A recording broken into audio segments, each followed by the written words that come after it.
Hey, what's up guys? So today I just wanted to talk a little bit about controllers. You know, I spent a lot of time setting up these controllers, changing out the buttons and sticks, and a lot of people ask me, well, why do you bother, Dale? Can't you just buy a new one? No, I can't just buy a new one, because even if you buy a brand new DualShock 2 PS2 controller in box, it might still have issues with stick drift or button sensitivity, which are the two main things I look for in a controller. You see, there are many different models of PlayStation 2 controller, and each one has different levels of depression with its buttons based on how much the motherboard protrudes inside the...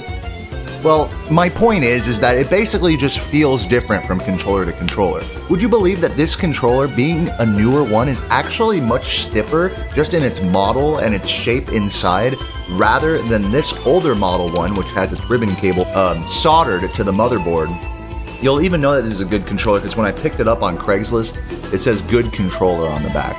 But even still, I have to open up these controllers and switch out membranes, switch out buttons, and just do little kind of housekeeping things to make them feel good and feel comfortable in my hands. You know, there's something really to be said about a controller feeling comfortable in your hands when you're playing. You know, having a world record speedrun really requires very precise inputs and movements across the controller, and having a stick that glides naturally, that doesn't have that gummy kind of pushback, you know, gritty dirt feeling on the inside, as well as having buttons that depress just the right amount. They protrude not too far, but not too far into the controller, and having the right sensitivity that they press right when you click it down, that it presses right as it clicks. All those things might seem innocuous to a casual player, but when you are playing the same game or you're playing the same console for so long, you start to realize that you live and die by the quality of your controller. And so, to that end, you know, you'll see professional Smash players and fighting game players spending hundreds and hundreds of dollars on custom controllers, but with some of these older consoles, we don't have the luxury of having people who make custom controllers from scratch for us. We have to rely on people like Count Creep and Rubik's, who make their own PlayStation 2 refurbished controllers from first-party controllers. Another thing to consider is that there's no good third-party controllers of PlayStation control. At least from what I know, Mad Catz and all of that, not quite cutting it. If you guys remember being handed a Mad Catz controller as a kid, let's just say I wouldn't do speedruns on that. But yeah, I just wanted to make this video sort of kind of go over some of those things.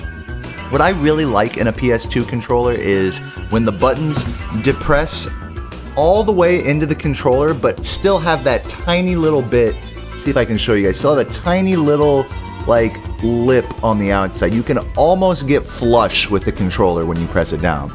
Now, some controllers, especially DualShock 1s, PS1 controllers, they don't depress all the way down. They have a larger lip when you press the button down. And that's not to even consider the sensitivity, which is its own issue.